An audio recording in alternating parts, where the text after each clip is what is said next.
आज हम आचार्य चाणक्य की जो कोटेशंस हैं उसकी डेप्थ में चलेंगे और डीपली समझने की कोशिश करेंगे कि वो किस तरीके से सोचते थे। तो उनका जो पहला और सबसे फेमस कोट है वो है, अधिक सीधा साधा होना भी अच्छा नहीं है।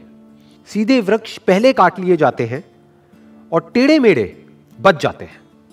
यहां पे जो सीधा साधा होने की बात करी जा रही है ना, उसका कनेक्शन ईमानदारी या बेईमानी से नहीं है, उसका कनेक्शन समझदारी और बेवकूफी से है। मतलब वो ये नहीं कह रहे कि आप सीधे साधे मत बनो, मतलब कि आप बेईमान हो जाओ, या फिर अगर कोई सामने वाला चोर है तो उसके साथ में चोर बन जाओ। ये नहीं कहा जा रहा है यहां पर यह कहा जा रहा है कि अगर कोई क्रिमिनल है और आपको हार्म करने के लिए आ रहा है तो इतने बेवकूफ मत बनो कि वो जो चाहे आकर के आसानी से आपके साथ में करके चला जाए। तो सीधा साधा किस कॉन्टेक्स्ट में कहा जा रहा है? सीधा साधा कहा जा रहा है समझदार और बेवकूफ के कॉन्टेक्स्ट में। अब कौन है समझदार और कौन है बेवकूफ? अगर हम अपने दिमाग को यूज ना करें तो हमको क्या कहोगे?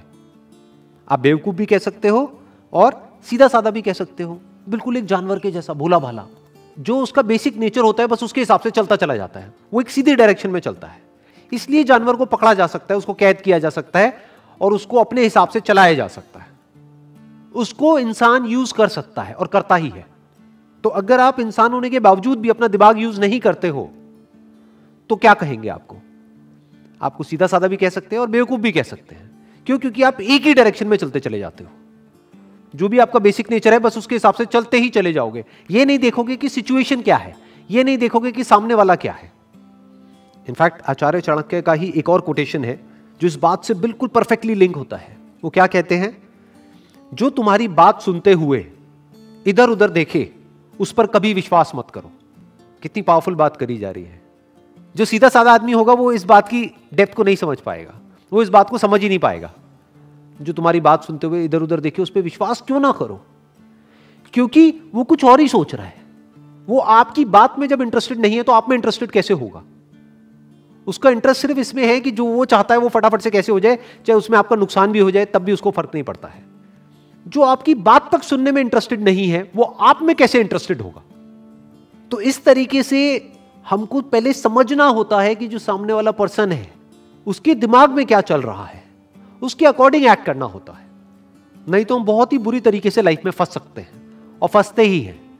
जैसे कि एक जानवर फंस जाता है एक आदमी के जाल में, ऐसे ही जो सीधे साधे लोग होते हैं, यानी जो अपना दिमाग नहीं लगाते हैं, वो फंस जाते हैं ऐसे लोगों के जाल में जो बिल्कुल शिकारी के जैसे होते हैं, जिनका काम ही यही होता है कि जो लोग सीधे साधे हैं किसी तरीके से उनको फंसा दिया जाए, किसी तरीके से उनको बेवकूफ बना दिया जाए। तो अगर इन शिकारियों से आपको बचना है तो आपको टेढ़ा होना पड़ेगा। टेढ़ा मतलब बेईमान नहीं, टेढ़ा मतलब समझदार होना पड़ेगा। समझदार मतलब क्या? कि आपका माइंड किसी भी सिचुएशन की दोनों साइड्स को देख सके, दोनों पहलुओं को देख सके, तो आपको कहेंगे आप समझदार हो, नहीं तो आप बेवकूफ हो। तो टेढ़े का मतलब क्या? कि वो अडैप्ट कर जाते हैं, वो बदल जाते हैं सिचुएशंस के अकॉर्डिंग। और सीधे का मतलब क्या? कि जो नहीं बदलते हैं, जो खुद को चेंज करने के लिए तैयार नहीं है। और इसको इस तरीके से भी आप कह सकते हो कि सीधे का मतलब क्या? कि जो सीख नहीं रहा है, जो भी कुछ उसके साथ पास्ट में हुआ है वो सीख नहीं रहा है, यानी कि एक ही गलती को बार बार कर रहा है। उसी को तो हम बेवकूफ कहेंगे ना। गलती करना मतलब बेवकूफी नहीं, एक ही गलती को बार बार बार बार बार बार करते रहना वो बेवकूफी है। और समझदार किसको कहेंगे? जो ना सिर्फ अपनी गलतियों से सीखे बल्कि दूसरों की गलतियों से भी सीख जाए, वो समझदार है। उसको आप टेढ़ा भी कह सकते हो, क्योंकि अब उसकी खुद की लाइफ का जो एक्सपीरियंस है, मान लो इस दायरे में है, वो उसके बियॉन्ड भी सोच सकता है। क्यों? क्योंकि उसने औरों के लाइफ के एक्सपीरियंसेस से भी सीख लिया है। नेक्स्ट कोट इज, भय को नजदीक ना आने दो। अगर ये नजदीक आए तो इस पर हमला कर दो, यानी भय से भागो मत, इसका सामना करो। किस भय की बात करी जा रही है यहां पर? पहले उसको समझना पड़ेगा। दो तरह के डर हैं जो हर इंसान के अंदर होते हैं। एक डर है जो रियलिटी पे बेस्ड है, उसको फिजिकल भी बोल सकते हो। वो डर हम सबके अंदर होना चाहिए। वो डर बुरा नहीं है, वो हमको बचाता है। फॉर एग्जाम्पल, आप अगर किसी एक ऐसी बिल्डिंग के 10वें फ्लोर पे जाकर के एज पे खड़े हो जाओगे जहां से कि आप अगर नीचे गिरे तो आप मर सकते हो, तो वहां पर जैसे जैसे आप आगे बढ़ रहे होगे आपको डर लगेगा। तो क्या उसका सामना करना है? क्या बिल्कुल एज पे जाकर के खड़े हो जाना है जहां पे कि अगर हल्की सी भी गलती हो या हल्की सी भी हवा चले तो आप नीचे गिरो और मरो, यह बात करी जा रही है? नहीं। तो डर बुरा नहीं है। बहुत लोग मेरे से क्वेश्चन पूछते हैं कि किस तरीके से डर को हम खत्म करें। मैंने कहा अगर डर आपके अंदर से खत्म हो गया तो आप भी खत्म हो जाओगे। जब आप एक रेड लाइट जंप करने वाले होते हो और सामने कोई पुलिस वाला नहीं होता है तो आपको यह डर नहीं होता है कि कोई पुलिस वाला पकड़ लेगा। आपको यह डर होता है, आप चारों तरफ देखते हो कि कहीं कोई बस तो नहीं आ रही फुल स्पीड में, तो आपके अंदर एक डर है कि कहीं मैं मर ना जाऊं। तो एक है जो रियलिटी पे बेस्ड है, तो उसकी बात यहां पर नहीं हो रही है कि उस पर हमला कर दो। यहां पर किसकी बात हो रही है? Psychological fears. आपकी अपनी कुछ इमेजिनेशंस हैं, उससे आप डर रहे हो। और अगर आप ध्यान से ऑब्जर्व करोगे 90% जो फियर्स हमारे अंदर होते हैं वो साइकोलॉजिकल होते हैं। माइंड अपने आप ही एक किसी भी सिचुएशन की वर्स्ट साइड को देख लेता है या वर्स्ट सिचुएशन को इमेजिन करने लग जाता है और खुद ही उससे डरने लग जाता है। आजकल इसका सबसे अच्छा एग्जांपल है कि आपको कोई भी बीमारी हो, छोटी से छोटी भी, आप गूगल पे जाकर के सर्च करो, वो बीमारी खत्म होगी जाकर के कैंसर पे, तो अब आप डर रहे हो कि कहीं मुझे कैंसर तो नहीं है। अब इस डर का क्या इलाज है कि बैठे बैठे डरते मत रहो, जाकर के अपना टेस्ट करा लो। तो बहुत सारे हमारे डर ऐसे होते हैं जो साइकोलॉजिकल होते हैं, उससे नहीं डरना है। उसकी बात करी जा रही है कि अगर उस तरह का कोई डर लगे तो उस पर हमला कर दो। फॉर एग्जाम्पल, आपको अपनी क्लास में, आप किसी स्कूल में हो या कॉलेज में हो, एक प्रेजेंटेशन देनी है और उससे आपको डर लग रहा है, तो आपके अंदर से क्या आएगा? जब आप डरते चले जाओगे, चल यार जिस दिन मेरी प्रेजेंटेशन है उस दिन छुट्टी मार लेता हूं, छोड़ना कौन जाएगा।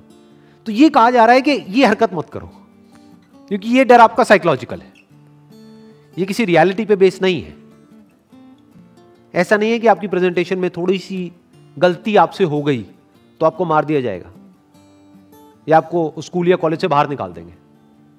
तो आपका जो डर है वो साइकोलॉजिकल है। और एक बार अगर डर गए, एक बार कोई भी साइकोलॉजिकल डर आपके अंदर आ गया तो वो डर धीरे धीरे धीरे धीरे बढ़ने लग जाता है। फिर वो डर एक सिचुएशन तक नहीं रहता है, आपकी लाइफ के हर एस्पेक्ट पे वो रिफ्लेक्ट होने लग जाता है। लेकिन अगर उसी वक्त आप उसका सामना कर लो और उसको वहीं पे खत्म कर दो तो हमेशा के लिए वो डर आपके अंदर से गया। तो डर का क्या इलाज है? Action, immediate action. For example, आपके अंदर पानी का डर है, डूबने का डर है, तो शुरुआत करो ना कम गहरे पानी से। गहरे पानी से दूर रहो, कोई बात नहीं, बट उसको फेस करो। अगर नहीं आती है स्विमिंग और पानी का इतना ही डर है तो तैरना सीख जाओ। इससे क्या होगा? आप सिर्फ तैरना नहीं सीखोगे। आपको लग रहा है आपको सिर्फ पानी में तैरना आ रहा है, अरे ना भाई, आपको जिंदगी में तैरना आ रहा है। क्योंकि जिस तरह से आपने यहां पर अपने डर को कॉन्कर किया, फ्यूचर में भी अगर कोई सिचुएशन आएगी तो आपको पता होगा कि अपने डर को कॉन्कर कैसे करना है। यानी कि अगर कोई भी किसी भी तरह का साइकोलॉजिकल डर आपके अंदर आए तो छोटे से छोटा स्टेप उठाओ और उस डर को वहीं पे जड़ से खत्म कर दो और धीरे धीरे उस स्टेप को बड़ा करते चले जाओ। तब तक बड़ा करते चले जाओ जब तक कि वो जो आपका एक्शन है वो उस डर से बहुत बड़ा ना हो जाए। नेक्स्ट कोट इज, गलत दिशा में बढ़ रही भीड़ का हिस्सा बनने से बेहतर है सही दिशा में अकेले चले। In more than 99% of the cases भीड़ गलत डायरेक्शन में ही बढ़ रही होती है। भीड़ यानी कि मासेस, वो सही डायरेक्शन में कभी बढ़ ही नहीं सकते। क्यों? क्योंकि मासेस एक्ट कैसे करते हैं, कभी सोचा है? वो एक्ट करते हैं पास्ट के बेस पे, ये हुआ था तो ऐसा ही होना चाहिए। तो अगर आप एक ऑर्डिनरी लाइफ चाहते हो तो भीड़ का हिस्सा बन सकते हो, उसमें कोई बुराई नहीं है। लेकिन अगर कुछ एक्स्ट्रा ऑर्डिनरी करना चाहते हो तो उसके लिए भीड़ से अलग चलना ही पड़ेगा, there is no other way. तो क्या कहा जा रहा है कि गलत दिशा में बढ़ रही भीड़ का हिस्सा बनने से बेहतर है सही दिशा में अकेले चले। तो गलत दिशा क्या है और सही दिशा क्या है? हम बिजनेस की बात करें या जॉब्स की बात करें, किसी भी काम की बात करें, गलत दिशा क्या है और सही दिशा क्या है? गलत दिशा वो है जहां पर डिमांड कम हो, जो भी आप काम कर रहे हो उसकी, आपके प्रोडक्ट्स की, आपकी सर्विसेज की, या आपकी, अगर आप एक जॉब कर रहे हो तो आपकी डिमांड, जहां पर डिमांड कम हो और सप्लाई बहुत ज्यादा हो। तो कंपटीशन ज्यादा हो गया, कंपटीशन ज्यादा हो गया तो स्ट्रेस ज्यादा हो गया। तो ये क्या है? गलत दिशा। सही दिशा क्या है? जहां पर डिमांड बहुत ज्यादा हो, सप्लाई बहुत ही कम हो, तो आपको रिटर्न भी ज्यादा मिलेगी। डिमांड ज्यादा, सप्लाई कम, यानी जरूरत है वो काम करने वाले लोगों की, लेकिन बहुत ही कम लोग हैं जो अभी उसमें एक्सपर्ट हैं, या अभी उसमें क्वालिफाइड है, या अभी उसमें प्रोफेशनल है। बहुत ही कम लोग हैं। तो इन कम लोगों की डिमांड बहुत ज्यादा रहेगी और सप्लाई बहुत ही लिमिटेड रहेगी। क्यों? क्योंकि भीड़ से कुछ अलग कर रहे हैं। इनफैक्ट जो ये गलत दिशा है जिसमें भीड़ आगे बढ़ रही होती है, वो हमको सही लग रहा होता है, लेकिन 10-20 साल बाद जाकर के समझ आता है कि ये गलत था, लेकिन तब तक बहुत देर हो चुकी होती है। और मजे की बात क्या है, ये जो सही दिशा है ये हमको आज गलत लग रही होती है, हमें भी, हमारे आसपास में लोगों को भी, लेकिन फ्यूचर में जाकर के समझ आता है कि ये तो सही दिशा थी। एक तरफ सिक्योरिटी है, सिक्योरिटी कहां है? भीड़ के साथ में। और ग्रोथ कहां है? अकेले चलने में।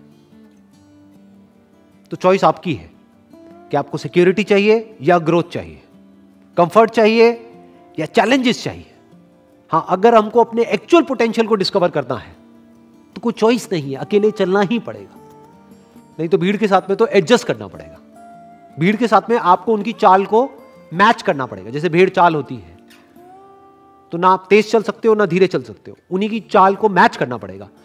जिस डायरेक्शन में वो जा रहे हैं उसी डायरेक्शन में जाना पड़ेगा। बट अकेले चलने में डायरेक्शन आपके हाथ में, चाल आपके हाथ में। तो अब आपकी ग्रोथ को आप खुद भी प्रेडिक्ट नहीं कर सकते, कोई लिमिट ही नहीं है। तो अब भीड़ का हिस्सा बनना है या अकेले चलना है, ये चॉइस आपके हाथ में है। Wish you all the best. Thank you so much.